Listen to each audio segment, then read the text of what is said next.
Hi guys, Paul here from PABrewNews. We have a 2015 Fuellien Brune. Here we go. Got it in the gift pack, thought it was fresh. Turns out, hey, did the blonde, check the date. 2015, fresh on the shelf. PA fresh, baby. So we are very confused, but we know the date for sure. Right now, here we go. The Tripel and the blonde were flavorful, nuanced, and smooth as silk. Let's see what we got going on here. Let's put it into the glass. Proper glassware and label out, folks. Don't forget that label out, folks. Throw that right in here. Okay. Look at that. That looks way darker than I think it is. It's a muted brown.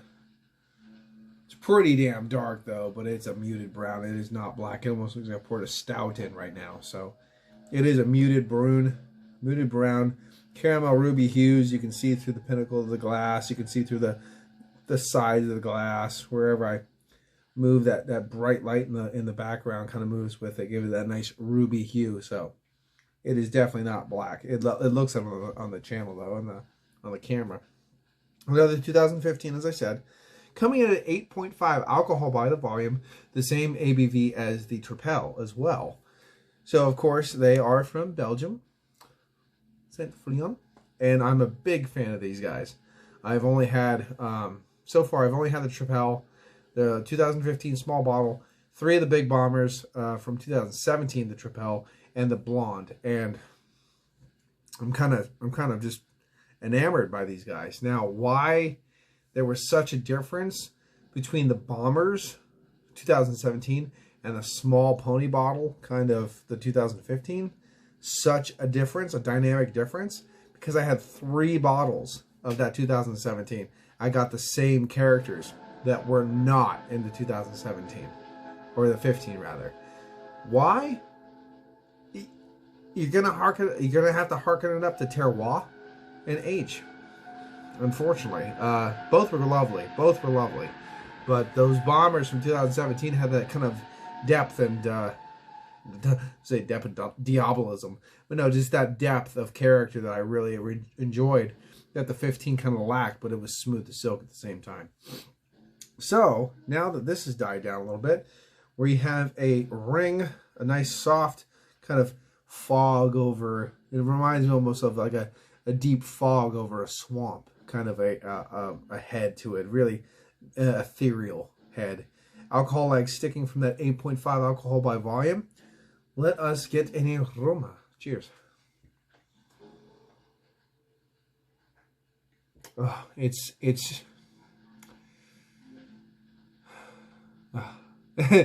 toffee caramel, brown sugar. Toffee caramel, brown sugar, candied sugar. Figs, dates, soft, toasty, roasty quality. Oh my God, this is just a Christmas cake. This is just a beautiful, savory, sweet. Oh my God, I hope it tastes. It won't though.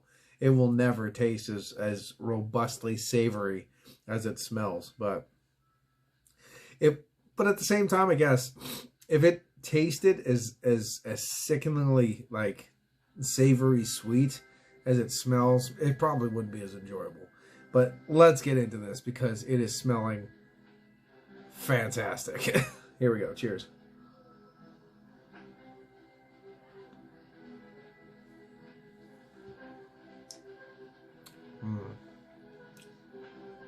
It's a hint drier. Medium body, medium side of a medium body, straight through with the head, pillowiness. You're getting, it's a little drier. You have a little bit of that roasty, toasty kind of quality.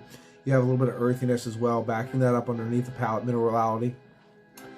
But you do get a waft of that brown sugar, caramel, fig, toffee, raisin. It's hitting that candied sugar. It's hitting it. It is hitting it.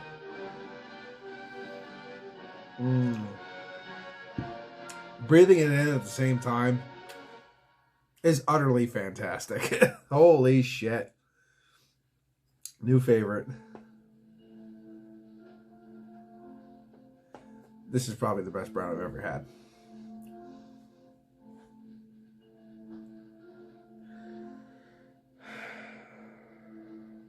This is probably the best brown I've ever had.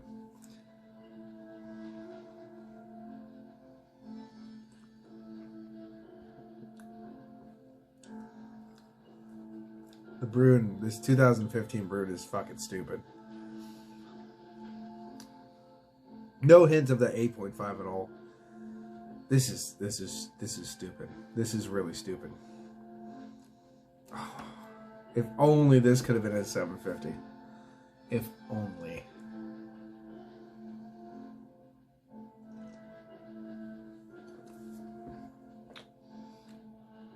One thing I can say is the yeast cakes are not as ample. I understand there's less volume too, but I think maybe that yeast cake as well in those bombers are giving more of that darker sense as well, that clovey kind of dark sense and stuff to that beer. Maybe that might be a little bit of it too, because here is very soft yeast cake. There were very packed, tight yeast cakes that might be emanating something. I'm not really sure. But there was a distinct difference between the 15 and 17. Now, again, 2 years of age can play a part. And the other one, terroir. Terroir should be a huge part in the brewing process. Every batch, year to year, should be different. If it's not, you're doing something. You're doing something. So, there you go. That being said, you know what I mean? You're either brewing everything and growing every ingredient in a specific controlled environment and only harvesting from that, or you're using other means to get a very consistent taste every time, which is not, let's just say, as natural as you should be. And look at the head it generates. Oh my god. Look, there was basically no head for a second, and it just wafted up this beautiful, beautiful creamy head. Just, this is, I'm telling you, this is something else. You can see a nice little blanket of alcohol legs as well. Oh my god, this is sex. It's got that. It's kind of got that alcohol-like blanket though that won't let the lacing really stick. It's kind of just no. You get your ass back down here. It's kind of funny because the other ones are just lacing.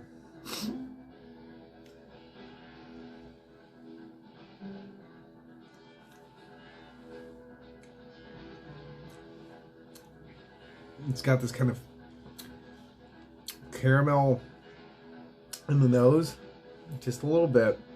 It's kind of got this caramel,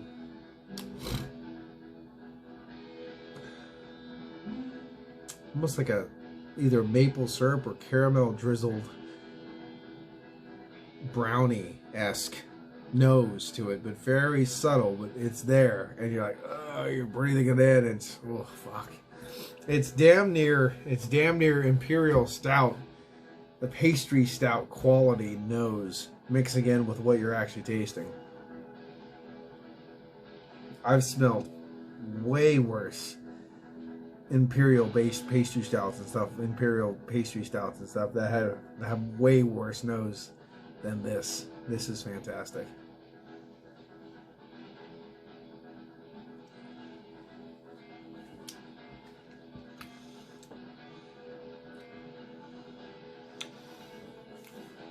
It's a little drier.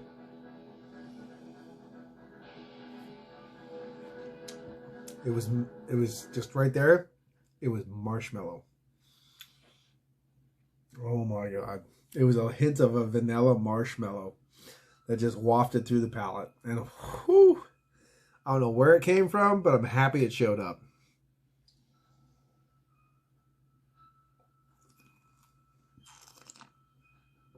I know I'm sounding like I'm talking utter horse shit, but it was there. And it was fucking good.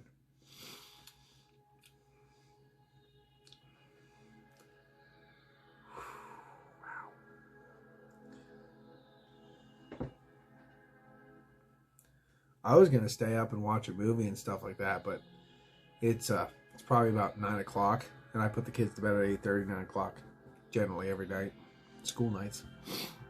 I might just go to bed with them. I might put myself to bed because I don't want this beer to be trumped by anything else. Like, you know what I mean? I don't want this beer. I was going to enjoy the Cafe au lait and watch a movie, but part of me wants to just like, you know what? This was the pinnacle. Let's go to bed. Let's end the night here. Because this is my third beer of the night. Part of me is like, you know what? Let's go to bed. You know what? Let's end on a high note. Let's fucking do this. This is a good beer. Holy shit. I did not expect to enjoy this beer as much as I'm enjoying it right now. And I know I'm talking a lot. And I know I'm annoying. So we're okay.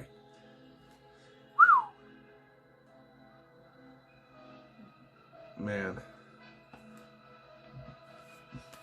2 brewing companies that I can tell you for right now, flat out, they get overlooked. Not by everyone. By a lot. By a lot of people. Marezzo and Saint Fuellien. I'll tell you what. These aged beers, especially Marezzo's aged Serpels and stuff like that, they're absolutely fantastic. They really are. And I don't hear enough people talking about them. They are really, really good.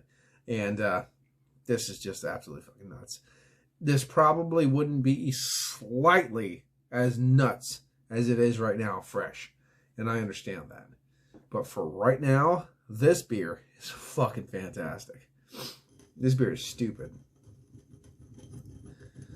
This trumped the Tripel. It just did. It just, and I'm a big stout guy. I'm a big, huge, savory, brown sugar, caramel guy. You know, all those things. This has it in spades. Nuts.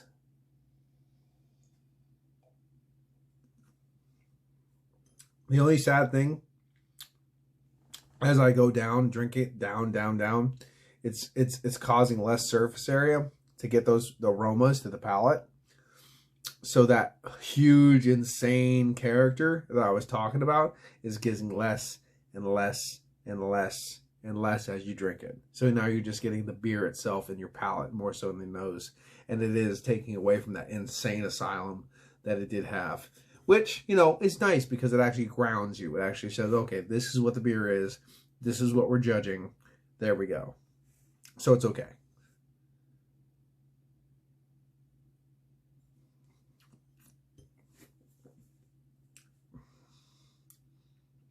It's a delicious beer. It really is. It's a medium side of a medium body. Got oiliness kind of going there. Tapering down to a low side of a medium body at the end. A little bit of mineralistic tone. Roasty toasty. Little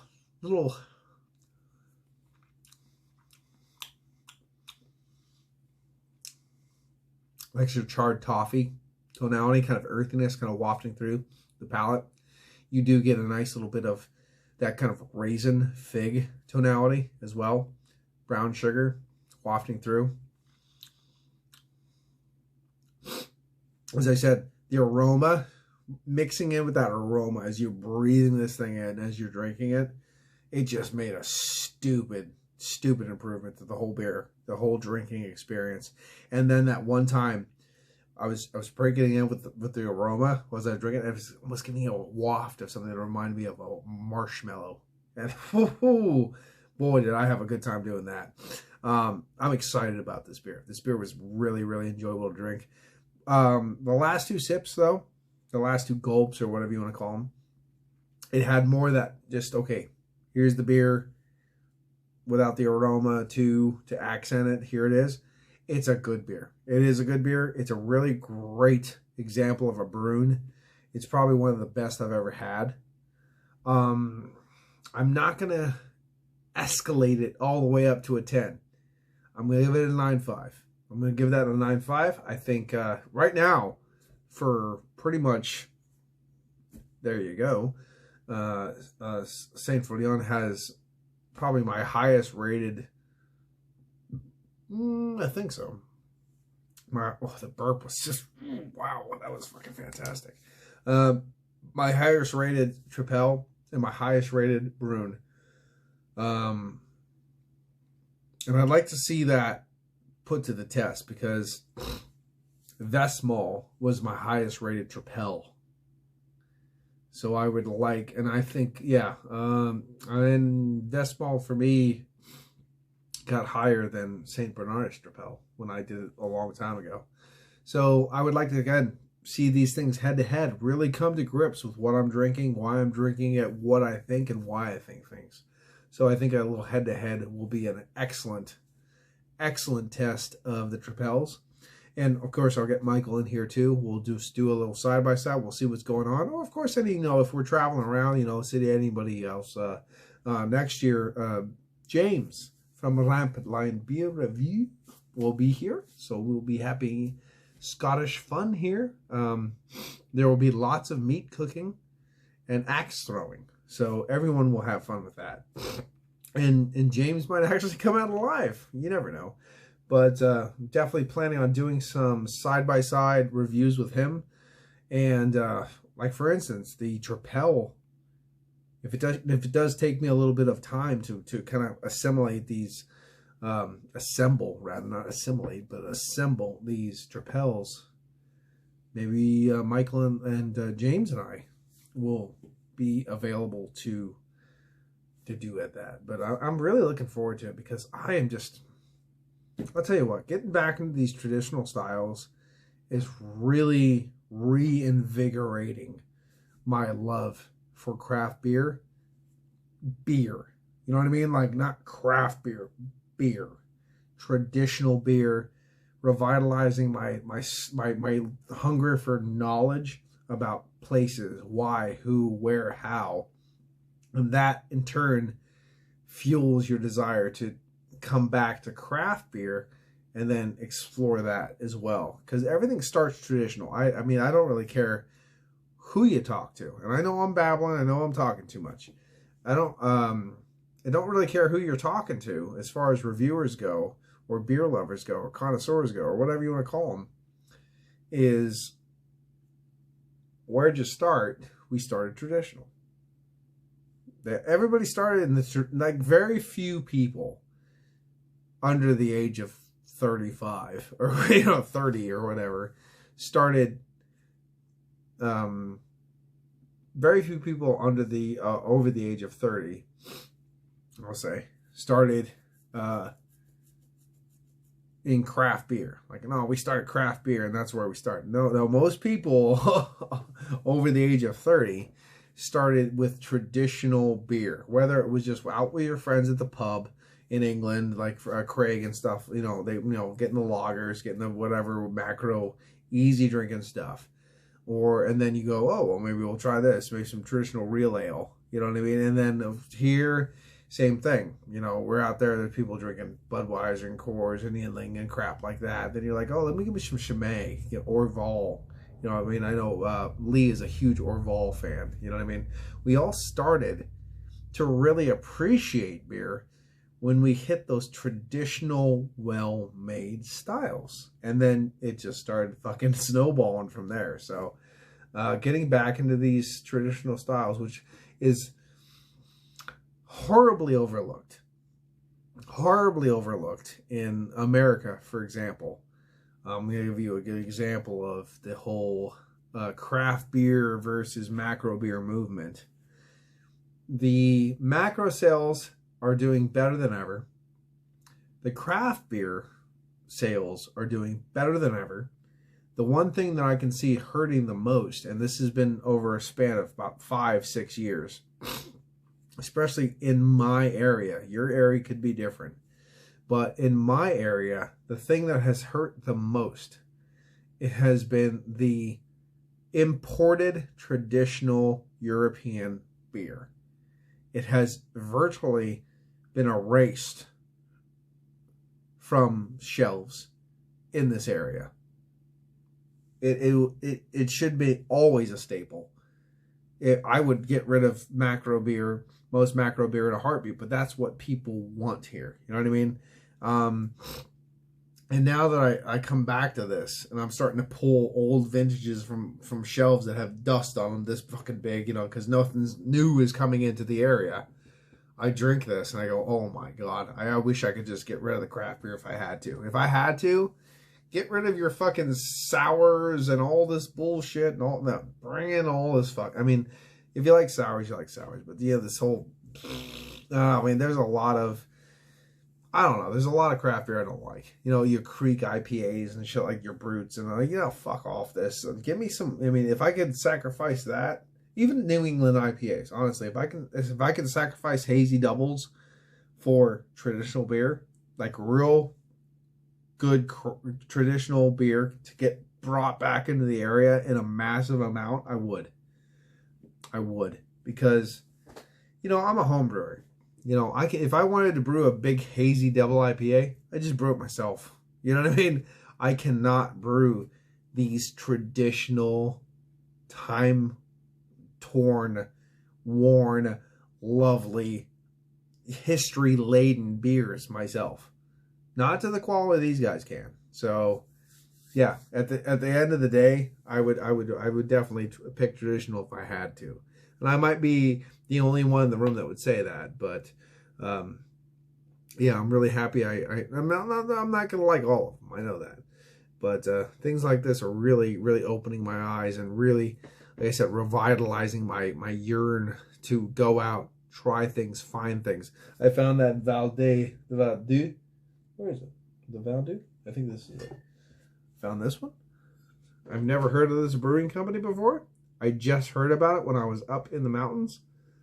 I get down here, because I kind of passed it up because I had other things I had to buy.